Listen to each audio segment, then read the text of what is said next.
Hello and welcome back to English Learning by Listening, the podcast for learners who want to take their skills to the next level. I'm Grace. And I'm Alec. It's wonderful to be with you again. In our last episode, we introduced the concept of thinking in English, that crucial step that takes you from being a student to a confident speaker. That's right. We talked about why moving beyond constant translation is the key to fluency. We covered the foundational steps, labeling objects around you, narrating your daily actions, and using an English to English dictionary. Today, we're going to build on that foundation and go much deeper.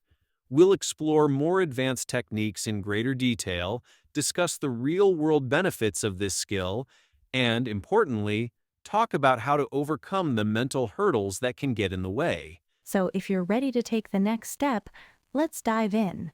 Let's start with a technique we mentioned before, but one that deserves a much closer look: immersion through media. Right. Immersion.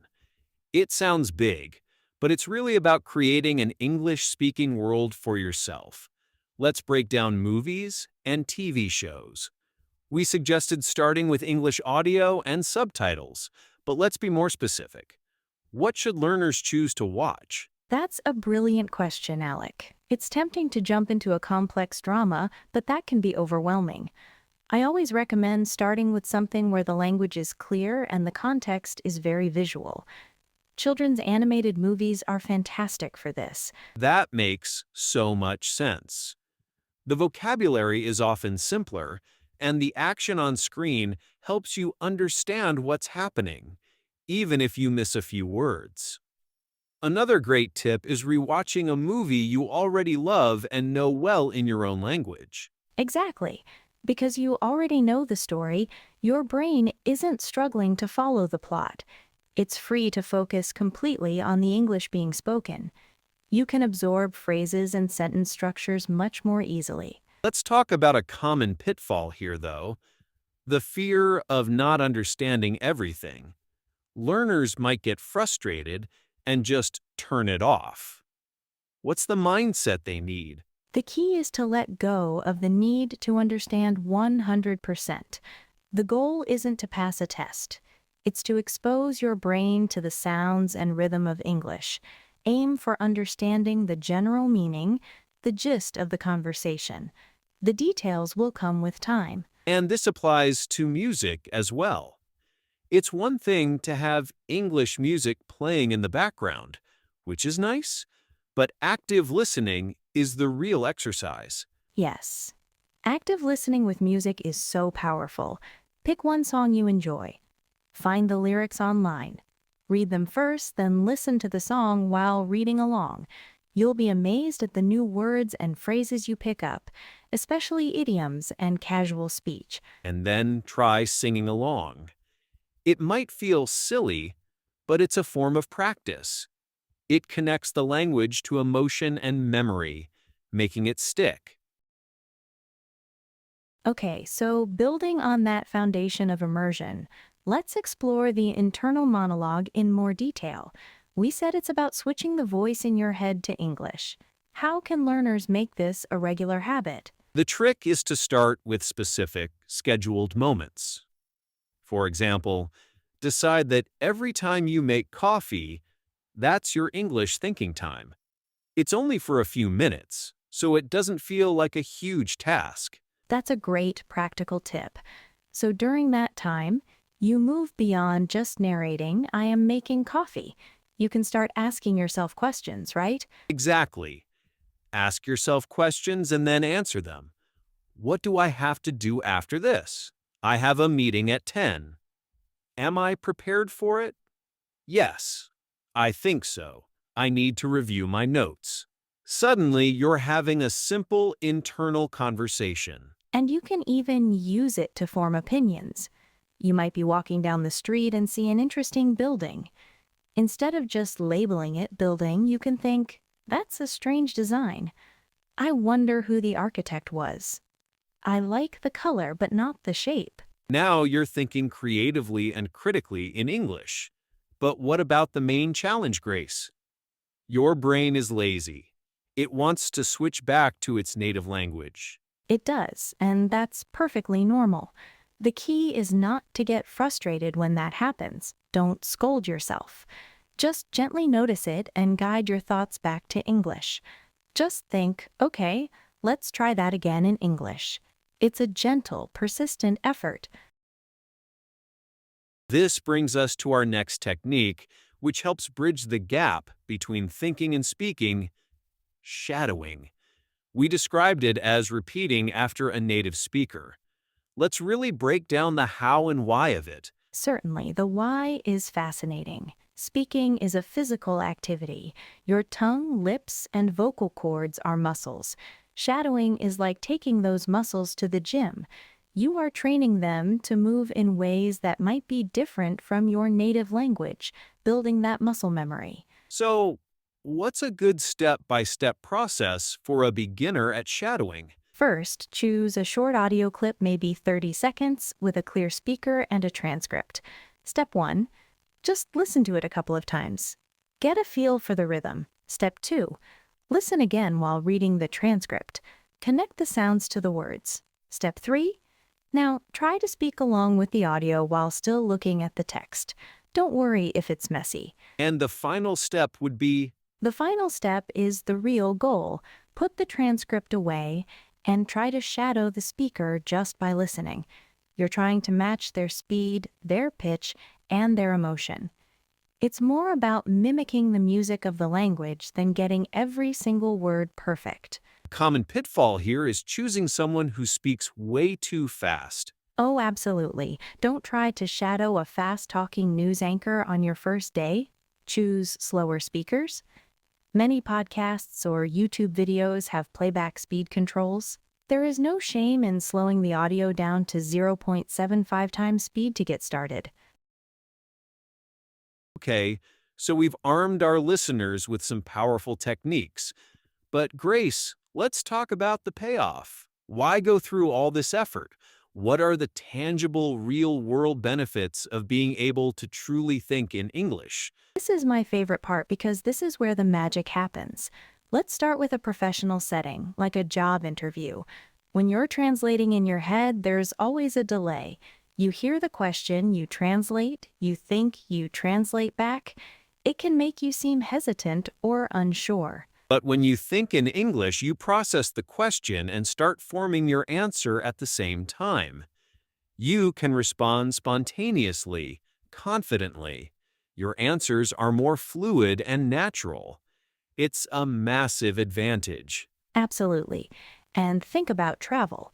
When you're trying to navigate a busy airport or order food in a cafe, the mental work of translation adds so much stress. When you think in English, these interactions become simple.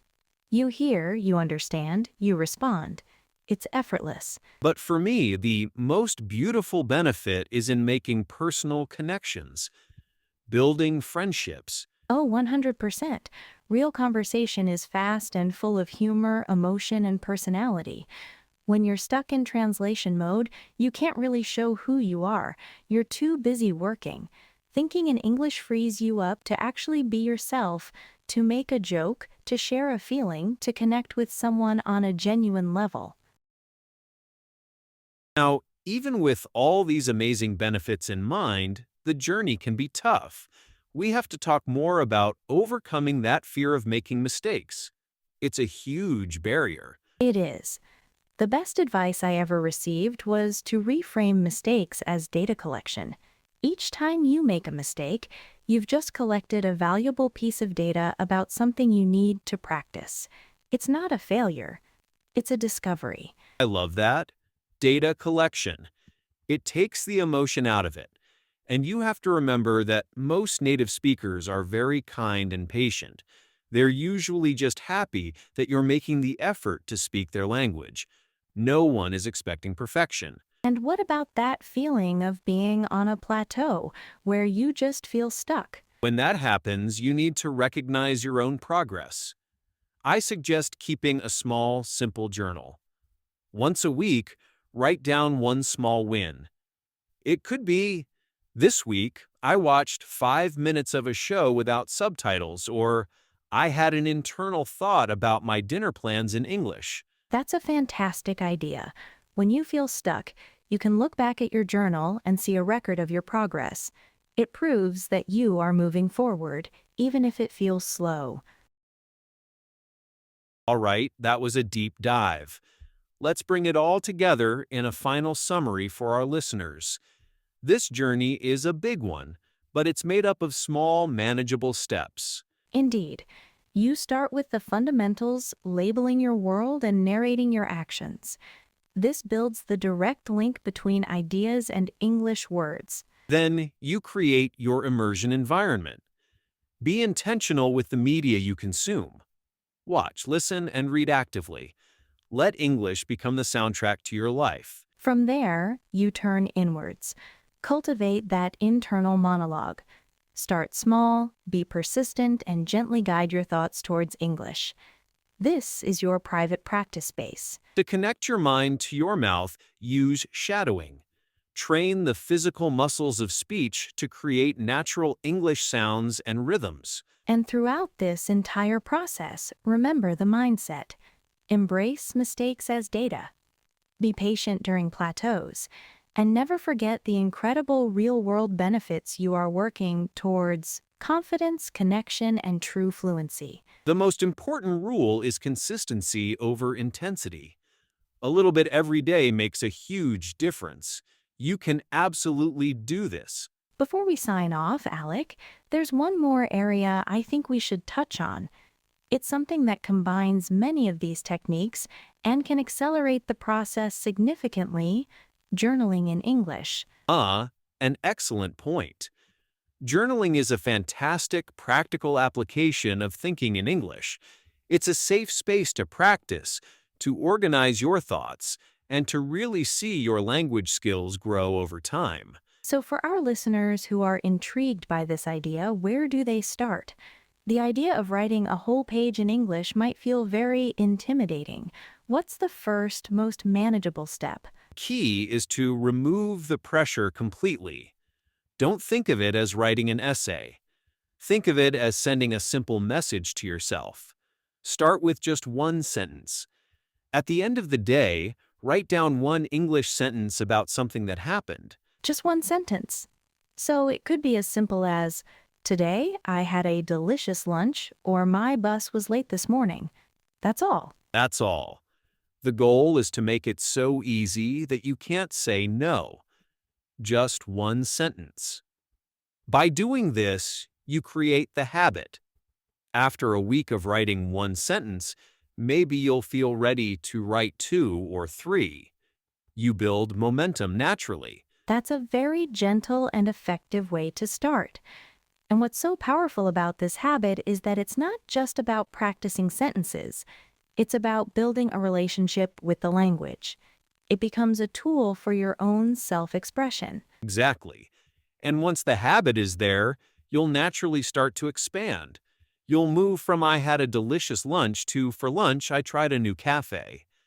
I was a bit nervous to order in English, but the server was very friendly. I think I'll go back." You start telling the story of your day. And that's the beautiful transition.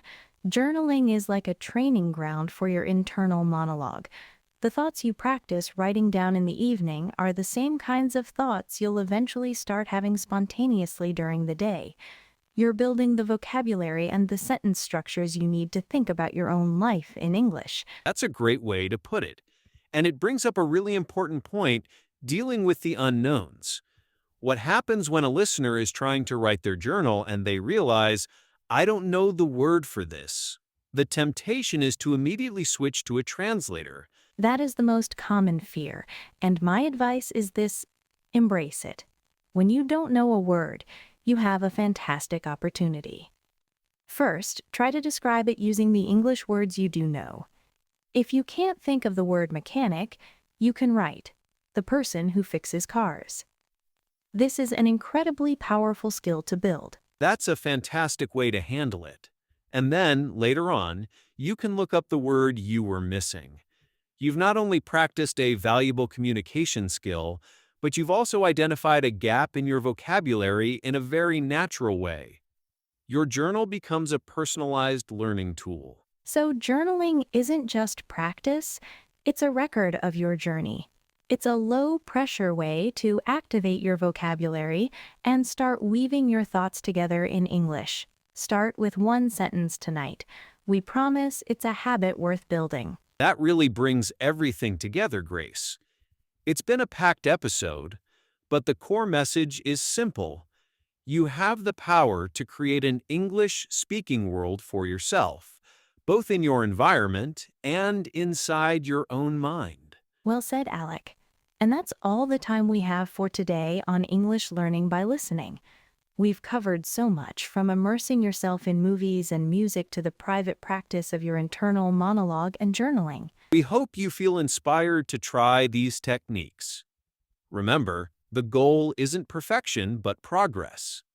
Be patient with yourself, celebrate the small victories, and enjoy the process of making English a true part of your life. Thank you so much for joining us. Until next time, keep listening, keep practicing, and happy learning.